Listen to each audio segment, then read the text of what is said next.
What's up guys, Asian here again with another PTS video, and today we're going to be taking a look at the Magicka DPS specs and kind of how things have changed for Magicka DPS as of the Scalebreaker PTS. Not Scale Caller is the dungeon.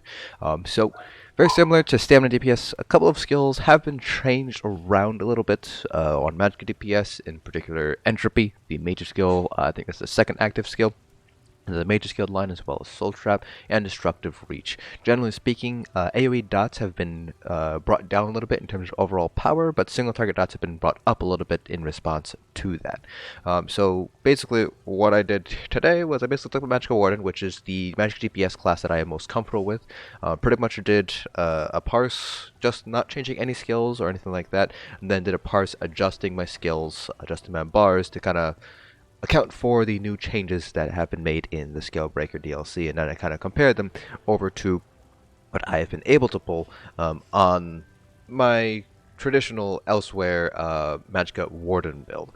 So again, the idea behind here is to kind of take a look at how much DPS loss we have seen, and then adjust for new skill bars, and kind of take a look at how things have played out from there. So first we have two parses. So this is the first one. This is basically I use Mother Sorrow body and Sororia front bar. I've been playing around a little bit with some I should say gear. So this is not going to be exactly one-to-one compared to like the build video that I currently have up on my channel, but it's a close approximation. And we're able to pull just under 76k. So the elsewhere build video that I have right now on my channel for Magicka Wardens, it's closer to about 80.5, 80.6k. So we're looking at about a 4k loss in DPS, at the very least on a Magicka Warden. This loss might not necessarily translate over to other classes, so it might be less, it might be a little bit more, depending on the specific class changes that have been made. But generally speaking, it is a DPS loss, again, because a lot of changes have been made to sort of bring down AoE moves and their overall DPS. But when we go ahead and basically shift things over, adjust, add in new skills and things like that, so the exact same gear, we just change our skills around. Magicka DPS, there weren't that many things to really change for in terms of overall gear, enchants, everything like that pretty much stayed exactly the same, unlike with Stamina, where Axe Bleed was improved by a fair amount, so it's actually a little bit stronger now. So nothing much has changed in terms of gear for Magicka DPS, so this is really only for skills. So the first thing we did was we actually swapped out Elemental Blockade for Unstable Wall of Elements. This actually ends up being a little bit more DPS, so you can see here Unstable, the dot portion did 4800 DPS, add on to 2700 to get about, this would be about 7500 DPS, compared to over here with Blockade, which did only 5284 DPS. So Blockade is not as strong as Unstable now in the current patch, assuming they don't change things moving forward. Next we have Flame Reach. So one of the things with Magicka Wardens was that Winter's Revenge was nerfed, so to replace that we decided to go with Flame Reach instead. So Destructive Clench was buffed, so don't really want the Clench morph, we want the Reach morph, because the Clench morph does give up that dot, and the Unstable Reach morph did 5143 with the dot, and the actual single target did, the actual impact did 1467 for a total of about 65, just over 6600. Compare that to Winter's Revenge, which only did about just under 4900. So for Magicka Wardens at the very least, Winter's Revenge doesn't seem to be worth running anymore. And then we added in Soul Trap and Degeneration as our other two additional dots. So those two abilities were buffed by a significant amount here, particularly Degeneration, because that also helps our sustain.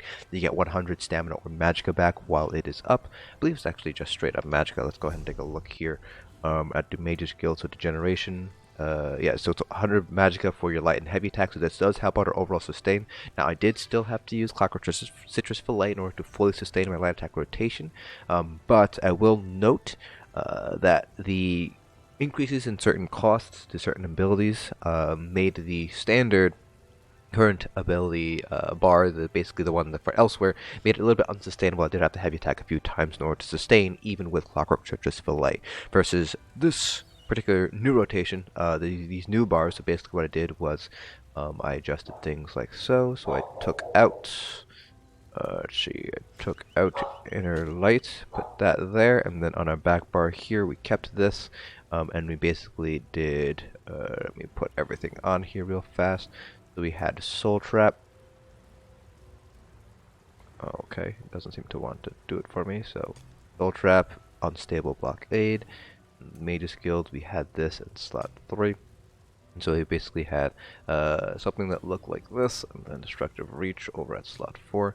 So this was our back bar for that other parse, and the front bar for the other parse as well there, which ended up pulling closer to 87.7k. So a very large buff. So again, the elsewhere parse for Magicka Wardens, my current channel is about 50.8, 50.6 I should say, 80.6.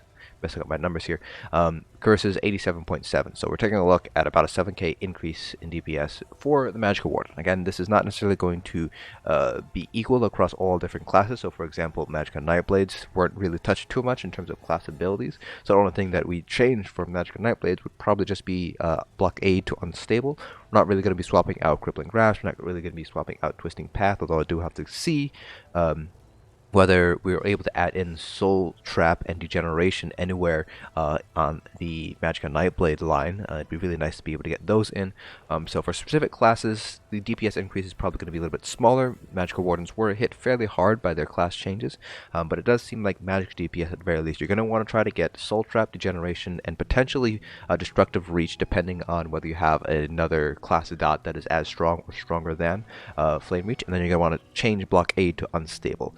Those 4 changes are probably what's going to be sticking. Everything else is pretty much remaining exactly the same. So we're going to take a look and see what sort of abilities we're able to swap out on certain classes in order to make room for these new abilities. And of course, if things do change further on down the line on the PTS cycle, then we will have to swap these about and take another examination at how to change up our Magicka DPS setups here. So that is it for this video. Hope you guys found this informative. If you guys have anything else you'd like me to try out on the PTS, please feel free to leave them down in the comment section below, and I'll try to get to them. Of course, some of them might need to wait to see whether or not they make any changes in week 2 and week 3. Just bear in mind that this is still sort of a work in progress, so to speak, depending on how things change, how rebalances work over on the PTS cycle. So again, hope you guys found this video informative, and I'll see you guys in the next dungeon.